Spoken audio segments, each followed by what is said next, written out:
great miracle of Chizkiyahu and Yeshayah happened in the last chapter with the armies of Sancherib and the Assyrians being miraculously defeated. Chapter 38 continues the story of Chizkiyahu. In those days, Chizkiyahu felt terribly sick, and it appeared he was going to die.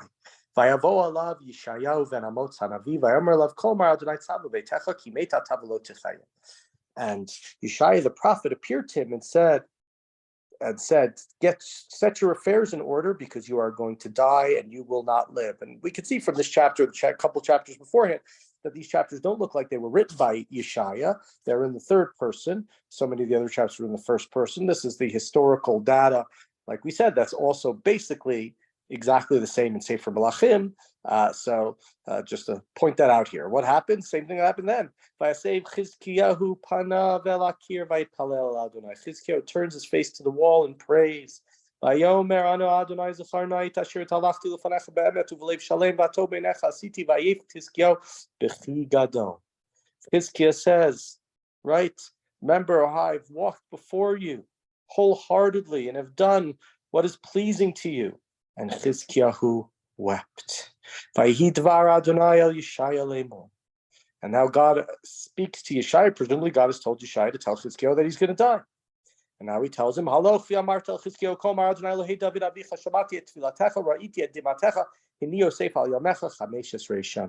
God says to Yeshayah, go and tell Chizkiyahu, I've heard your prayers. I've heard the prayers of your forefather, your descendant of David. I've seen your tears, and I will add 15 years to your life. I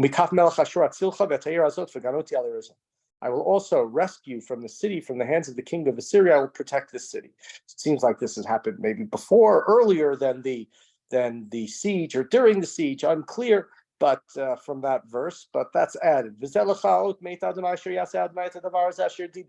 And this is a sign from God that God will do as he promises. I'm going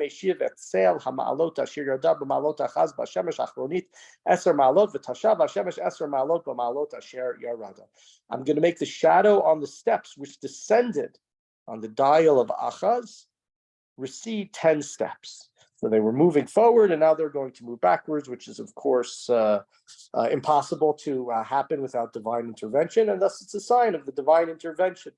Chizkiyahu, who is not going to Achaz, was an evil king. Chizkiyahu is a righteous king.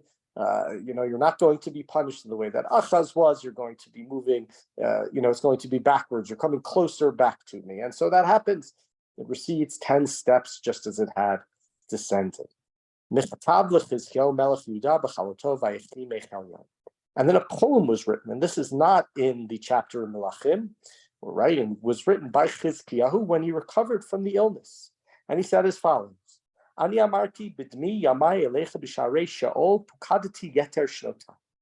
thought I must depart in the middle of my days, that I would be sent to the gates of Sheol, to the gates of hell, for the rest of my years. Amarti lo ya ba'eretz hachayim.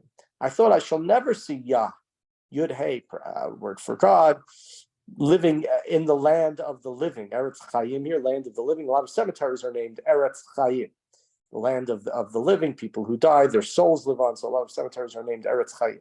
Lo abit adam od in yoshvei chada. I thought I'll never be with humans again, amongst those who inhabit the earth. Dori nisa v'nigla mini ka'ohel ro'i, hipadati ka'oreg chayai midala yivatz'eni miyom ad laila tishlimeni. My dwelling is pulled up and removed like a tent of shepherds. My life is rolled up like a web and cut. Only from daybreak to nightfall was I kept whole. Shiviti ad boker kari, kain yishaber kol atzmotai miyom ad laila tishlimeni. And it was as though I was a lion, and I was breaking all my bones. I cried until the morning. Kesus agur kain atzaf tseif ehegek yona. Dalu einai limarom Adonai ashkali arivein. So right, I was letting out sounds like a horse or like a swallow, groaning like a dove. I was all worn out, and I looked to the heavens, And I said to God, help me. I'm stuck. Ma adaber v'amar li v'hu asa adadeh kol shnotai al mar nafshi. What can I say? It has been promised to me by God. All my sleep had fled because of the bitterness of my soul. This wording here is a little strange. Al mar nafshi. Adonai alehem yichyu ulechol bahen chaye ruchi v'tiklameni v'hachayeni. So he says, my Lord, for all that, for my life breath, my life is revived. You restored my health. You have kept me alive. Hine l'shalom mar limar. That's really the even more. Truly, it was for my own good that I had such great bitterness here. And probably this is really where I said it above. This is where the language is a little strange. Mar limar, right? It's for my own good that my bitterness was bitter. Maybe you should say mar li ma'od. My bitterness was great. But v'ata chashachta nafshi mishachad bli ki yishlachta acharei gevcha kol chatai. But you saved my life from the pit of destruction. You cast behind your back all of my sins. Ki lo sha'ol todecha madet yahalalecha leka lo yishabru your devor el amitecha. Because for instance, is it not the right Sheol that praises you, the land of death that praises you? Nor do they who descend in the pit hope for your grace, right? Once you're dead, you're dead. Chai hu yodecha kamoni hayom av levanim yodia el amitecha. The living, they live, and they can give thanks to you as I do on this day. Fathers, relate to children your acts of grace, right? If I was sent down, I couldn't praise you anymore. Right, those who are dead cannot be praising God, but now that I am alive, I can do so. Adonai lahoshieni uneginotai minagem kol yamei chayenu al beit Adonai. These thanks God for delivering, and thus we will play music all the days of our lives at the house of God. We will celebrate you. Vayomer Yeshayahu Yis'u develet te'enim v'yimrechu al hashchin vayechi. And as Yeshayah says, let's get some figs, a cake of figs, a dry fruit of some sort, and apply it to the rash, and he will recover. Remember, next time you have a rash. Vayomer Chizkiyahu ma'ot ki ele beit Adonai. Chizkiyahu said, what will be the sign that I shall go up to the house of God? Right? What will be the sign that I will once again be able to praise God and thank God for everything that God has done for me? And so that's where the chapter ends. And there are a few interesting things to say really about this chapter. Like, it's actually 3 times we saw the sickness back in Sefer Melachim. It's going to be also in Divrei Hayam. This is the only place where we have Chizkiyahu's prayer mentioned. As we said earlier, it's third person has been the last couple of chapters. So Yeshayah doesn't seem to be the author of these chapters written during his lifetime, but it certainly doesn't seem to be the author. He could be the author writing it in the third person, but then it's still different than many of the chapters that we've had before. This is a place where we see the importance of prayer.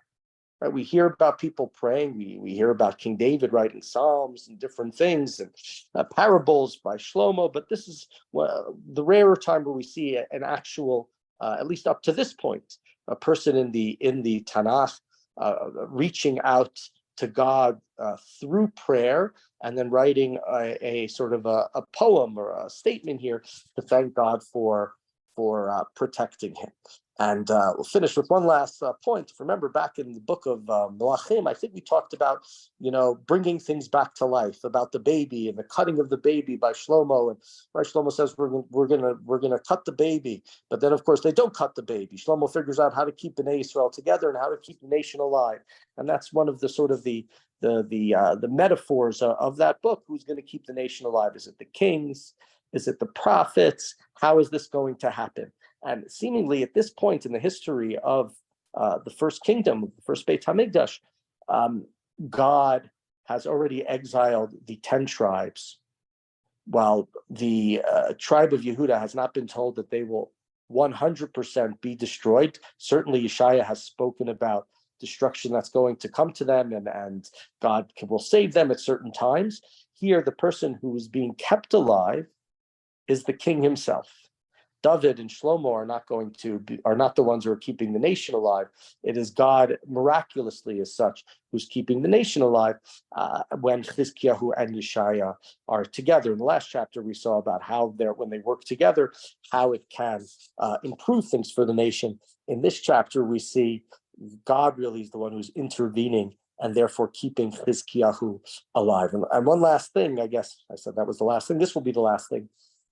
I spoke yesterday about Chizkiyahu and Yeshayah working together, but in the last chapter, we don't see Chizkiyahu and Yeshayah together. Chizkiyahu sends messengers, Yeshayah sends messengers. It's a strange way to work that if they're working together as king and prophet, maybe Yeshayah is upset because maybe up to that point, Chizkiyahu in some ways was already asking the Egyptians for help, and Yeshayah's been saying, no, just depend upon God. And at that point, certainly Chizkiyahu has said, he's ripped his clothing, he's going to depend upon God fully. But there seems to be some strain in their relationship that they're not seeing each other.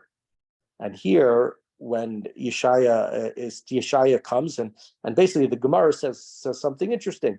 Chizkiyahu wouldn't go see Yeshayah, and Yeshayah wouldn't go see Chizkiyahu. Chizkiyahu said, I'm the king, you should come see me. Yeshayah said, I'm the prophet of God, you should come see me. So what God did is he made Chizkiyahu sick and made Yeshayah go and visit him. And it's a lesson that the Gemara is sort of trying to tease out about, self-importance and the significance of going and working together with people and not thinking that you're so great that everybody should come to you. It's okay for you to come to them. You don't have to wait for him to call you. You can call him, you can call her, and that will be, better and more beneficial to everybody. So sometimes you got to leave, always, you got to leave a lot of that arrogance at the door.